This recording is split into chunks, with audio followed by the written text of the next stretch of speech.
que Trump acabou de chegar no Alasca. Nós temos as imagens ao vivo. Vamos colocar na tela. Pode colocar, por favor. Então, a informação em tempo real do avião do presidente Donald Trump chegando neste momento no Alasca, onde vai acontecer por volta de 4 horas da tarde uma reunião entre ele e Vladimir Putin, que é o presidente da Rússia. Essa reunião vai ali ser um ponto decisivo, inclusive na União Europeia está sendo dito que é um encontro marcante, um encontro histórico. Porque nunca na história do mundo houve um encontro entre um presidente russo e americano nos moldes desse que vai acontecer daqui a meia hora, mais ou menos. O encontro está marcado para começar às 4 horas da tarde. E a expectativa é que nesse encontro eles façam ali um acordo de cessar-fogo para o fim da guerra, né? Ou parte do fim da guerra da Rússia contra a Ucrânia, né? Esse conflito que já dura alguns anos. O Fabrício Naitsky volta com a gente agora, em tempo real, para conversar sobre esse assunto. Fabrício, você chega aqui, eu estou na sua frente. Vamos lá. Fabrício, eu vi ali o avião, ele deve descer então. O encontro, você tem algum bastidor? Vai ser dentro de uma sala? A gente sabe essas informações? Conta pra gente. A princípio, Márcia, Donald Trump deve ir até o avião de Vladimir Putin para recebê-lo assim que Putin pousar também lá em Anchorage, no Alasca. Um avião russo pousou há pouco, inclusive, já lá no Alasca, mas a gente ainda não tem informações se é o avião que está levando o presidente Vladimir Putin. O que a gente sabe é o seguinte: no Air Force One, que acaba de pousar lá em Anchorage, além de Donald Trump, estão viajando outras 3 autoridades. O secretário de Estado Marco Rubio, principal diplomata dos Estados Unidos, o enviado especial da Casa Branca para o leste europeu, Steve Witkoff, que tem sempre estado muito ativo nessas negociações, facilitando essas conversas entre a Casa Branca e o Kremlin, e também o diretor da CIA, John Ratcliffe. Então essa é a delegação de Donald Trump que está presente lá no Alasca. Agora, para quem nos acompanha por imagens, a gente vê um zoom se aproximando do avião do Air Force One, a escada sendo posicionada meticulosamente para que dentro de instantes Donald Trump possa descer da aeronave que decolou hoje cedo da base aérea Andrews, lá em Washington, D.C., e foi em direção ao Alasca. Um voo longo, viu? Uma viagem longa, não é uma viagem fácil. O Alasca está no extremo oeste dos Estados Unidos, era um território que pertencia à Rússia e se tornou americano. Os americanos compraram o território ainda no século XIX, desde então se tornou mais um estado dos Estados Unidos, muito significativo para essa reunião, que tem gerado uma repercussão, Márcia, muito interessante. Muitos países, muitos líderes se manifestando, afirmando que estão com uma ansiedade muito grande para saber o que vai acontecer. Quem se manifestou, inclusive, foi Hillary Clinton, ex-secretária de Estado, ex-candidata à presidência pelo Partido Democrata, perdeu as eleições para Trump em 2016, e ela afirmou o seguinte: se Trump conseguir um cessar-fogo entre Rússia e Ucrânia, eu mesma vou indicá-lo para vencer o Prêmio Nobel da Paz. É muito curioso a gente ouvir isso, dado que Hillary Clinton e Donald Trump se odeiam, sem a menor problema em falar essa palavra aqui, porque de fato os dois não se dão nem um pouco bem, são grandes rivais políticos. E Hillary Clinton falou, seria um feito espetacular se ele conseguir isso, mas ela está falando até com um pouco de descrença em relação ao presidente norte-americano. O vice-presidente J.D. Vance também falou agora há pouco sobre a viagem de Donald Trump, espera que o melhor aconteça, que disse que o mundo espera tempos de paz. Então isso tem gerado uma grande repercussão. Volodymyr Zelensky, por outro lado, disse o seguinte, que embora ele esteja também muito ansioso para esse encontro, para ver os desdobramentos que teremos daqui para frente, que a guerra na Ucrânia continua e que novos ataques têm sido registrados a todo o momento. Essa é a grande preocupação. A gente vai ficar de olho aqui, bem atento nesse avião, porque dentro de instantes, daqui a alguns minutos, segundos possivelmente, a gente tem Donald Trump descendo as escadas do Air Force One, já se preparando para encontrar com Vladimir Putin, como você destacou, Márcia. Encontro programado entre as 4 e 4h30 aproximadamente para começar, e o Kremlin já avisando, vai levar no mínimo 6 horas de reunião. Fabrício, por que tanto tempo? Tem algum roteiro a ser seguido? Nos bastidores existe toda uma diplomacia, os assessores ficam ali conversando. Você sabe como que acontecem geralmente esses encontros?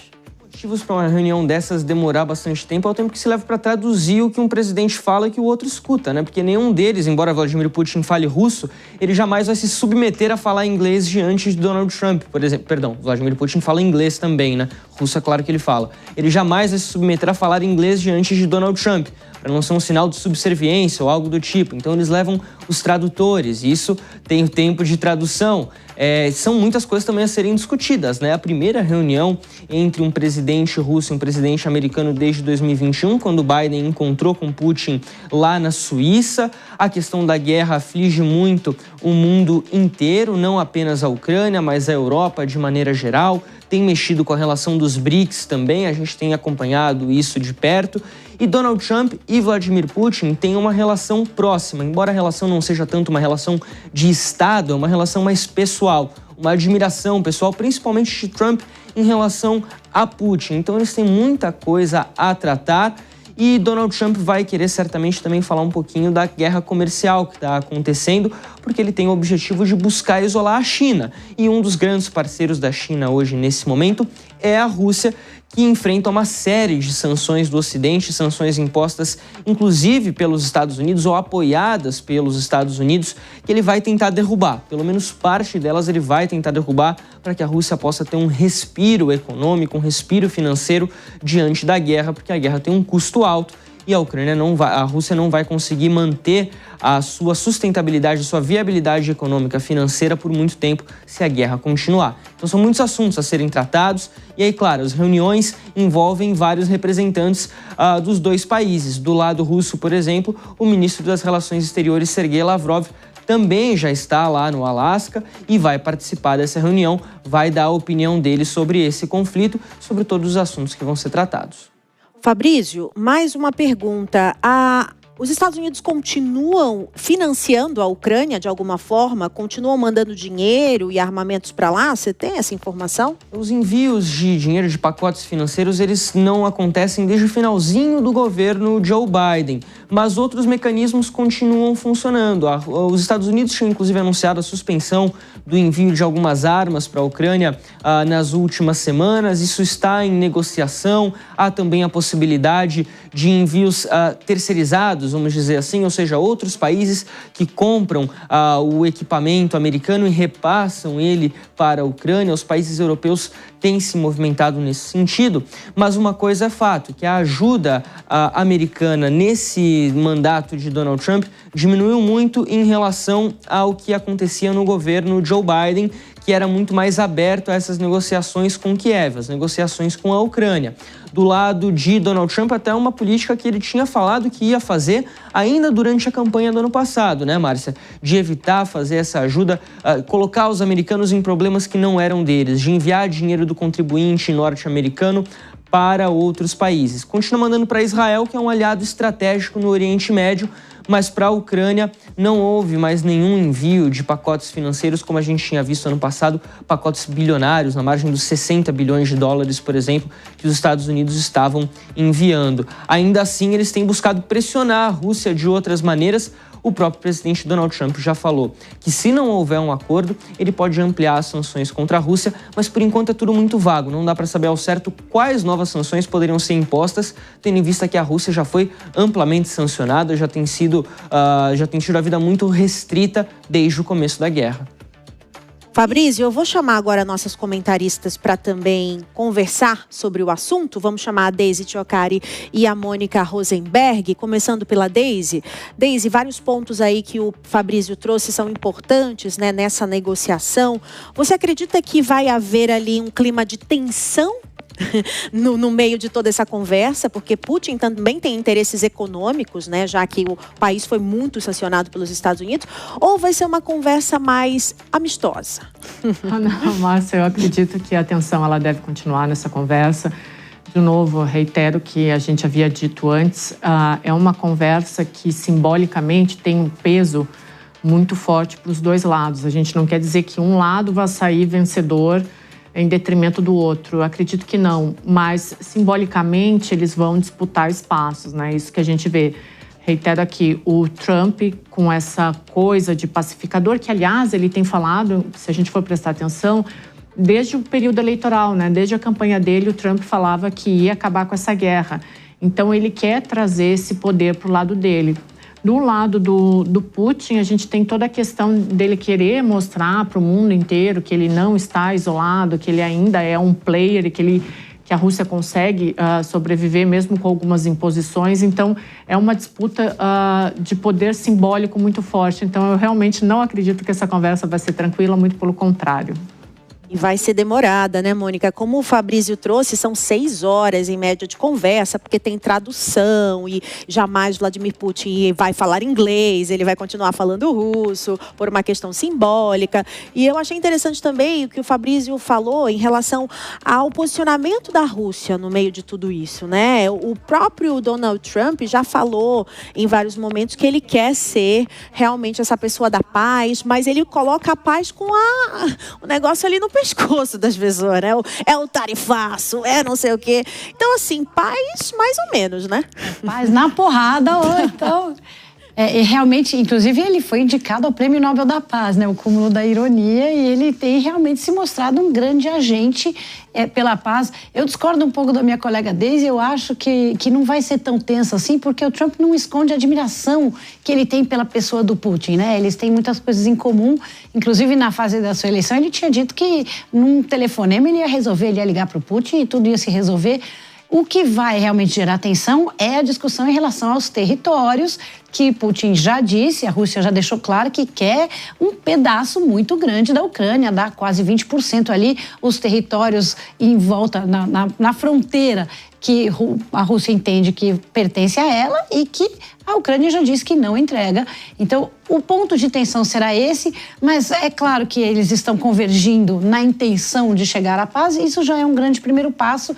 Acredito que essas 6 horas vai ter algumas boas gargalhadas no meio.